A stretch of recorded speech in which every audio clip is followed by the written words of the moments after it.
Welcome to another episode of the Bear Trap, a Bears podcast by a Bears fan. I'm your host, Terry, and today we gotta talk about Ryan Pace. It's episode 100, but I wish it was under better circumstances. We gotta talk about Ryan Pace, people, in this 2019 offseason. I'm not here to call for his job. I'm not here to pass judgment, vilify any of those things, but it is a discussion that needs to be had. As I admitted yesterday, that if you watched that episode, free agency has never been my forte, if you will. I mean, yeah, I'll follow the big trades and whatnot, but I've never, especially outside of the Bears, been great at following every single detail, especially with the new Twitter world. I don't do Twitter, so people be knowing these things way in advance. I don't be knowing. So I figured I'd throw that out there yesterday when I was talking about Amos, because I didn't know what might happen. And just like today, I waited. I wanted to talk earlier, but I waited just to see if we did anything, because I knew we signed Buster Skrine yesterday, but I didn't know that people were talking about him being a replacement for Bryce Callahan. Because in my mind, once I saw that Amos was signed to the Packers, I'm like, oh, well, there's no way we letting Bryce Callahan go. Even with Buster Skrine on the roster, I'm like, you know, he might be depth. He might compete for something. I don't know. And then, especially with Prince, that I'm not so confident in Prince next year. I was thinking Bryce might go over to the starting corner, and then Buster could be the starting nickel. So I never thought that meant we weren't signing Bryce. But afterwards, I saw some fans say it, and then I looked up the stuff, and it was like, yeah, most people saying that Bryce Callahan's going to walk too. That sets off the red flag for me. That is absolutely crazy. We came into this offseason talking. How are we going to finesse and get Amos and Callahan back? And if not, which one are we going to keep?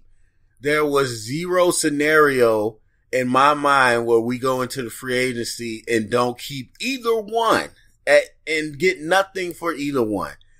That absolutely blows my mind. So Ryan Pace, as I mentioned before, he has shown that he can be aggressive.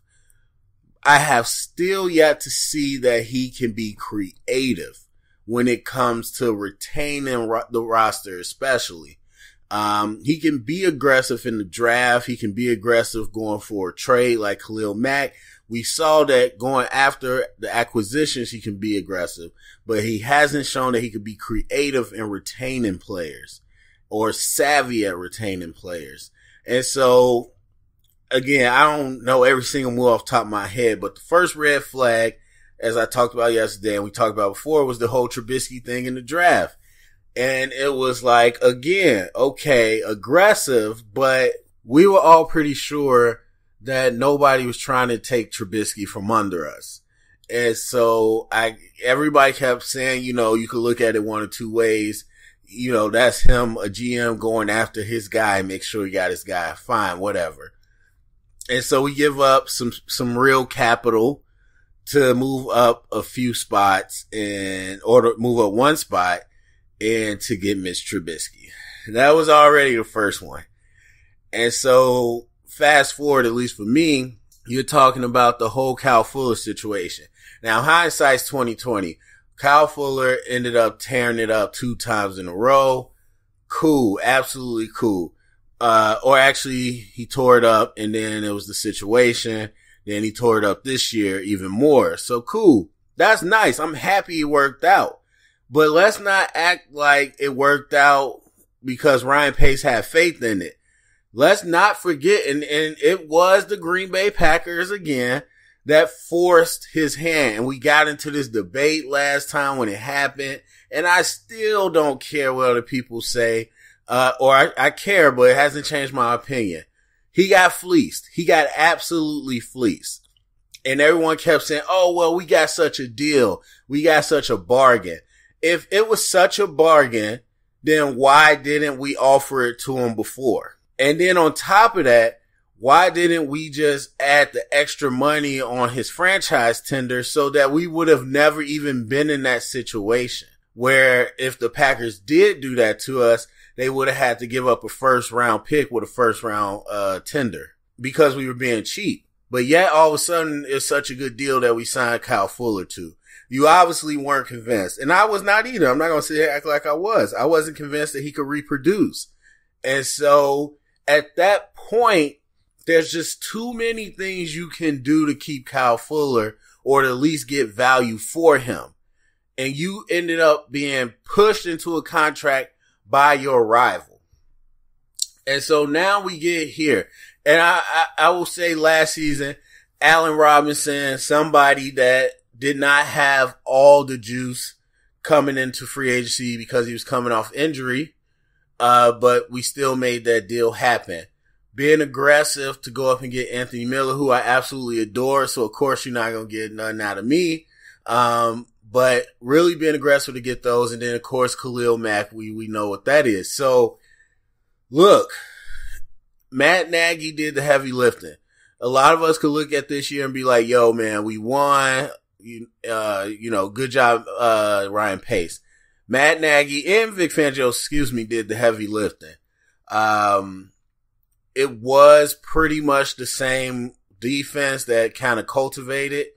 And then you add in Khalil Mack, which is going to change any team. So yes, I'll always give Ryan Pace hats off for having the guts to go get Khalil Mack. But then offensively, I mean, when Allen Robinson wasn't in, when Anthony Miller wasn't in, even when Trubisky wasn't in, we saw that Matt Nagy has the tools to put together an offense that's going to look a lot more effective than what we had with John Fox at the very minimum. And so I'm not completely discounting Ryan Pace, but Ryan Pace had a certain X amount of effect on this season, and it was not anywhere near as big as the coaches. And I'll never give GMs more credit than the coaches, but it's just the truth. So anyway, we get to this decision, and you look at all the movement going on. And again, I tell you, movement does not mean you win. Winning the free agency means nothing. Many teams have quote unquote won the free agency and didn't do anything. Like everybody right now, the Browns probably going to be a lot better, but even still, some people acting like it's a guaranteed Super Bowl. That's silly. It's more than just winning the free agency. But you got to feel like when you look around and you see the different ways that people can keep players, the ways that the NFL through the CBA has given teams avenues and different layers of tags, different ways you can play tags, different ways you could make trades that are a lot more friendly now. And you just got to wonder how everybody is willing and dealing, and we aren't. Outside of the fact that you have a very clear Bryce Callahan Amos situation where one could be valuable and one can stay. You also got a running back situation where Jordan Howard might not be long term, at a position that is easily replaceable. And so you sitting there with some assets, and even Leonard Floyd out there in that conversation as well. You sitting there with some assets, and we just don't do anything. I mean, D Ford got traded, but guess what? They franchise tagged him. They let him agree to a new deal with his new team. They set up a trade, and then they trade him, a signing trade like in the NBA. How hard was it to do that with Amos? And guess what? If the Packers aren't willing to play ball, if you don't want to trade him to the Packers, cool. Guess what? You now have the choice to do that. Because when you tag him now, the ball's in your court. Even if you transition tag, you put a tender on him, something. So if the Packers sign him, he owes us first round pick, or they owe us a first round pick. Something to put the ball in your court. Yes, Ryan Pace has been aggressive going to take the ball from other people when he really wants it, but he has yet to put the ball in his court in these situations. So that's advantageous for the Bears. And so with Bryce Callahan, I'm hoping we do something, but the talk is that we just gonna let him walk. And I don't really understand how that's going to happen, because for as good as the defense is, for as good as we are with even Fangio leaving, people understand, I'm sure in that locker room, that Amos and Bryce Callahan are two very unsung heroes. And we didn't do much to replace him. Buster Screen, Callahan, he is not. I know him coming out of the draft. I've seen his career. He's okay, got a little better, but he is not Bryce Callahan. And we have no real answer for Amos. All the top safeties are been signed for the most part. And again, you have 5 picks in this draft, starting in the 3rd round, 2 in the 7th. There's not a lot of capital for you to make something happen. Now, safeties are maybe a 5-round position, as I call them. They're going to be available, as we saw with Eddie Jackson, we saw with Amos. Those are later round safeties. They're going to be around, but this isn't a good, talented class anyway. So those guys are going to be pushed up a little bit. And so you can't even bank on a late round safety becoming a starter to the caliber that Amos was, especially when Amos took many years to get there.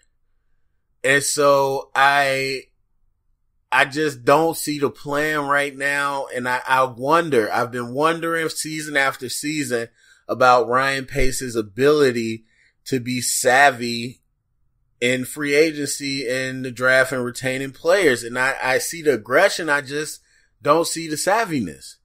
We got Cordell Patterson. What? I mean, I have no issues with Cordell, but why are we spending money on him? I mean, Allen Robinson wasn't healthy all year. Anthony Miller wasn't healthy all year. Taylor Gabriel was probably the most healthy. So I get it. We need some more depth behind them. We got Wims now. Bellamy's gone. Kevin White's gone. We need more depth. I get that. But healthy, where does he fall into the line? And then people talk about kickoff return and kickoff ability. Last I checked, Tariq Cohen was an all-pro punt returner. Why can't he return kickoffs? Is there something I'm missing? And so I get that Cordell Patterson had a good year last year, being used the most creative he has been. Matt Nagy's super creative, but okay. We got Cohen, we got Jordan Howard right now. Again, we got all our receivers, these tight ends. Like, yes, Matt Nagy's creative, but okay, so he's going to take touches from somebody else. Did we really need to sign him at $5 million per year to do that?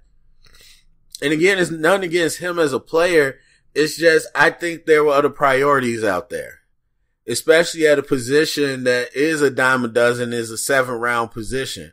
You can get that anywhere in the draft, especially when you're talking about a depth receiver, not just, you're not looking for an A1 starter. So a depth receiver you can get anywhere.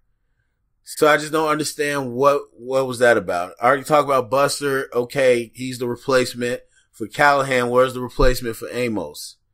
And then we signed Mike Davis. Like, I don't know. I feel like we got other positions of need. I think his longevity, and I don't want to do him dirty. He's a lifetime Bear. I don't want to do him dirty, but we do need to figure out a plan. I think if we're going to stay with Whitehair, they need to move him to guard and let Daniels play center.